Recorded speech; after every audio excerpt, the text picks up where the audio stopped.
Domo konnichiwa! Hoje nós estamos aqui com o Eric Uramoto, que faz economia na Unicamp, e com o Vinícius Maeda, que faz engenharia mecânica também na Unicamp. E eles vão contar uma história bem legal, que é o intercâmbio que eles fizeram no Japão. Domo konnichiwa! Estamos aqui de novo com o Eric e o Maeda para eles contarem melhor sobre as suas viagens no Japão durante o intercâmbio que eles fizeram no programa do MEST. Quem perdeu o primeiro vídeo, clica aqui em algum canto que você vai ver o primeiro vídeo.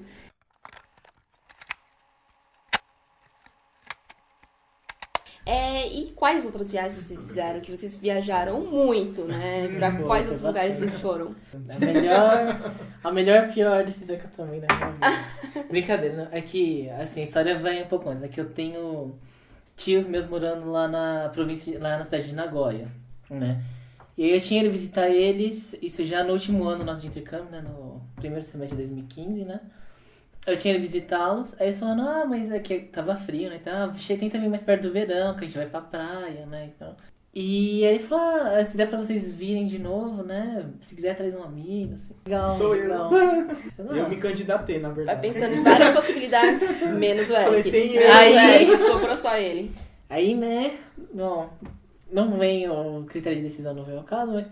Aí fomos eu e o Eric, a gente viajou pra Nagoya, né? Que é a cidade que os meus tios moram, e assim... Nagoya é uma cidade que tem muitos brasileiros, né? E foi uma experiência muito louca, porque tinha horas assim que você esquecia que você estava no Japão. E aí eles juntaram com a gente, juntou aquele monte de brasileiros, todo mundo falando besteira. E aí a gente foi no mercado, né? Comprar as coisas no mercado de brasileiro. E aí eu fui, peguei umas coisas pra comprar, e quando eu cheguei no caixa... Eu não sabia o que eu falava, mas eu falo o quê? Português, né? Japonês. Aí acho que a moça viu a minha cara de indecisão e falou, não, aqui pode falar português que todo mundo entende. Eu fiquei, nossa, tipo, depois de, sei lá, 8 meses, sabe, você falar português com alguém diferente, né? Que não fosse família. Foi tipo assim, não sei se foi um choque, mas foi uma surpresa, né? E aí você ia nas prateleiras e tudo em português, os produtos que só tinha aqui no Brasil. Então parecia que foi um break do Japão e eu voltei pro Brasil com a minha família, né? Pra dar aquela revitalizada, né? Que, assim, a viagem é muito boa, mas tem horas que você cansa, né? Você fica sobrecarregado, seja por causa do estudo, seja por causa do relatório que a gente tinha que escrever. E aí essa viagem, assim, me ajudou muito a dar, sabe, aquele gás. Não, agora vamos lá, agora, sabe, tô a 1000 por hora de novo, né? Então pra mim foi muito bom. Foi, assim, Foi um Brasil que eu encontrei dentro do Japão, né? Foi uma experiência muito boa pra mim, né? Foi a gente ir pra praia, porque fazia muito tempo que a gente não ia pra praia. A gente mar, foi num sentimento assim de família. Eu fui num sentimento de família. Eu me senti muito acolhido.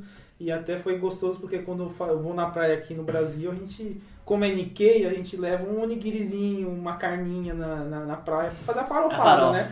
E aí a família do Maeda levou um onigirizinho, uma linguiça frita, uma carninha, foi uma delícia. Eu senti em casa. Foi um momento de quebra, assim, falar, não, estou no Japão, mas não estou no Japão. Assim, foi... É comum farofar na praia, farofar no Japão? na praia, é. É Uma comum. delícia. Aquela praia de pedra. E diga-se de passagem, a praia lá que a gente foi era muito ruim, né? Tinha um monte muita alga. Muita alga, assim. Era uma algazeira na praia. Não era bonito que nem a gente tá acostumado aqui. Não é a nossa Ilha Bela. É. E nessa mesma viagem foi uma viagem, assim, pingada. A gente passou na casa dos tios do Maeda e nós fomos visitar uma professora que o Maeda fez contato aqui no Brasil, que ela veio visitar aqui a Unicamp. E o Maeda fez toda a recepção dela, então ela quis retribuir. E ela convidou...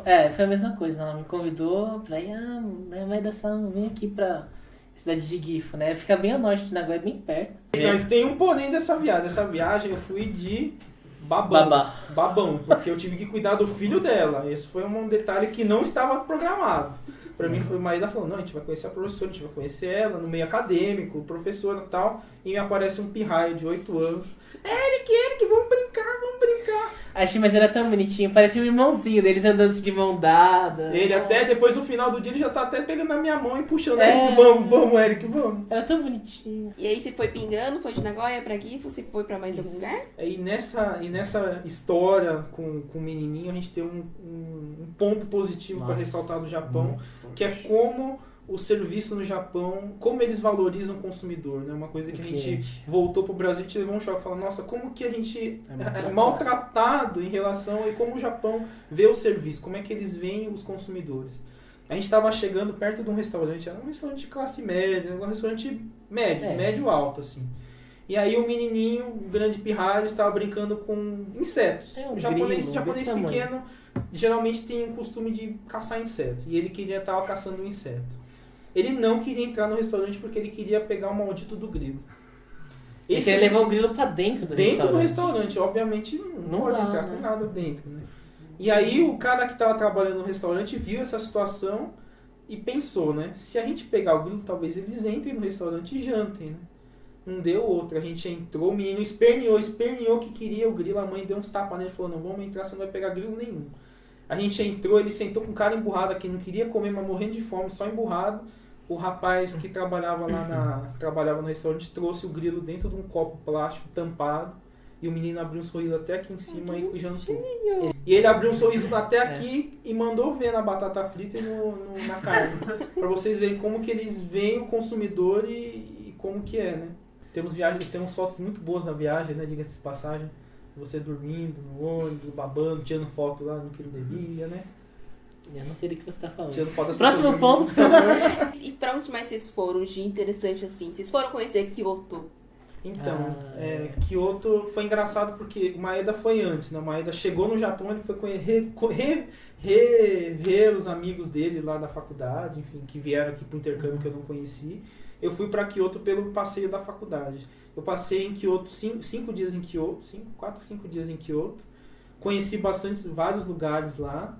E o mais legal foi poder vivenciar a experiência dentro do hotel japonês. Então a gente dormia no tatame, tinha chazinho lá pra gente pegar. Então era uma pegada japonesa mesmo, assim. Foi um outro Japão que a gente foi conhecer, uma parte do Japão que a gente não conhecia. Que foi uma quebra, né? Que a gente via em Tóquio, na loucura de Tóquio, que é uma super megalópole, não sei como que se classifica. Mas que tem todo mundo lá, é uma mega cidade que às vezes sai um pouco da visão que a gente tem do Japão, daquele negócio tranquilo, zen. Então, Kyoto é uma cidade zen que eu pude aproveitar muito dos chás, enfim, de muitas coisas tradicionais até. Mas vamos aí pra Tóquio. Vocês moraram em Tóquio. E Tóquio, vocês tinham falado assim que tem gente que fala, ai, não tem nada pra você em Tóquio, aquela cidade enorme, claro que tem coisa pra fazer. O que vocês fizeram em Tóquio, além de estudar, participar de congresso e fazer esse relatório em japonês? Primeira coisa que a gente mais fez em Tóquio, a gente comeu sushi. Nossa. Nós comemos sushi de qualidade. Na verdade, não de qualidade. A gente comeu em locais que eram normais, locais normais, mas serviam sushi de qualidade. Então a gente pôde comer algumas iguarias que aqui no Brasil a gente não pode comer com tanta facilidade, né? O icurá também, que é as ovas de salmão, que a gente aqui no Brasil, se você vai no restaurante, você paga R$30 na unidade do icurá. E uma coisa que eu não tinha essa imagem, né, antes de ir para Tóquio. Tem muito brasileiro e muita gente interessada no Brasil. Uma coisa que eu fiquei muito feliz é que eu pude ter contato com alguns japoneses que estudam português, muitos aliás, de várias idades, desde alunos da faculdade até senhores que já estão aposentados. E eles têm um apreço pelo Brasil não só, enfim, pelas festas, pela cultura, mas também pela música. A gente aqui no Brasil, a gente não valoriza a música que a gente tem. Eu, particularmente, eu gosto muito da música japonesa por influência dos meus avós. Mas antes de voltar... Música moderna japonesa, que Música ele gosta. Mas a música brasileira é muito valorizada no Japão. Os japoneses buscam cada vez mais entender o português para entender o que o Cartola está cantando. E é um orgulho que a gente tem e uma vergonha ao mesmo tempo que os caras falam, não, porque o Cartola não sei. Então tem algumas coisas que eu tirei como lição para quando voltasse no Brasil aprender um pouco mais de samba. E até já puxando essa linha de pessoas que nós conhecemos lá. Nós tivemos um pai, ao mesmo tempo que a gente teve uma mãe dentro da faculdade, nós tivemos um pai que foi o professor Eliseu. Aqui eu cito ele com todas as letras porque ele foi um pai pra gente. Ele abriu um mundo do Japão que a gente não conhecia. Então, conhecer alunos, conhecer pessoas, ir a lugares que brasileiros que moram lá há muito tempo iam, que a gente não teria contato se a gente não tivesse ido com ele. Até é engraçado, né, que a gente estava vendo, Tem uma churrascaria que a gente conheceu lá em Asakusa, que é um bairro bem Muito tradicional do tradicional. Japão, que eu não imaginaria que teria uma churrascaria brasileira lá. E que tem até um vídeo do Maeda dançando lá muito bem, diga-se de passagem. E o que mais vocês fizeram? Conheceram por lá os bairros que todo mundo fala? Shibuya.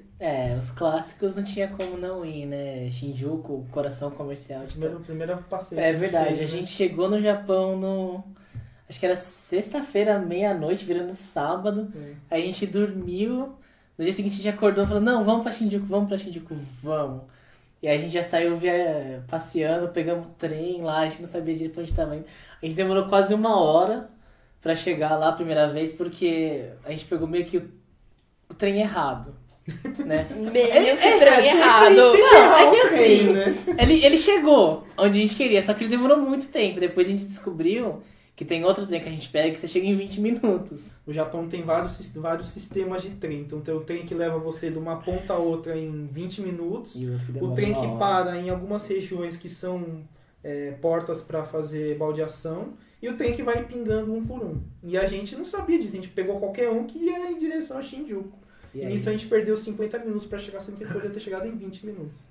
Ah, e sabe uma curiosidade, que eu não sei se é verdade, aí vocês me explicam. Que aqui quando a gente vai pegar o metrô, a gente, paga o valor e é isso. Sim. Lá você paga por extensão que você Por anda. extensão que a gente anda. E é meio ruim porque ao mesmo tempo eu fui visitar os meus amigos em uma outra província, que eles foram fazer um trabalho de férias lá, e eu paguei 2.000 ienes para ir de Tóquio até Yamanashi, que é uma cidade vizinha. Não é tão longe, seriam 100 km, mas eu fui de trem. Paguei quase R$70 para ir. Sendo que, enfim, no Brasil a gente pode sair de São Paulo e ir para Jundiaí de trem, a gente paga R$3,80, né? R$3,90. Então é uma realidade bem diferente. E aqui eu vou contar uma curiosidade da nossa primeira viagem, da nossa primeira aventura em Shinjuku. Por que Shinjuku? Na verdade o Maeda acho que nem lembra dessa história, eu tô puxando da memória isso. Shinjuku, eu sugeri Shinjuku porque eu falo, não, gente, é cidade grande, é o lugar onde a gente tem que ir para conhecer, tem muitos jogos. Mas eu gosto muito da música japonesa. E o cantor que eu gosto, ele tem uma música que chama Shinjuku Minatomachi. Shinjuku Minatomachi significaria Shinjuku, a cidade portuária. Só que eu, na minha cabeça, eu vendo o mapa do Japão, eu sei que Shinjuku não tem mar, não tem saída para o mar. É um lugar onde não tem nem rio. Então eu falei, não, eu preciso, a primeira coisa que eu for fazer quando eu chegar no Japão é ir pra esse maldito Shinjuku e ver se tem um porto lá, porque não tem porto coisa nenhuma, né? E realmente não tinha, é uma metáfora pra... Realmente. É uma metáfora porque Shinjuku é o ponto onde todo mundo chega. Então é uma metáfora pra dizer...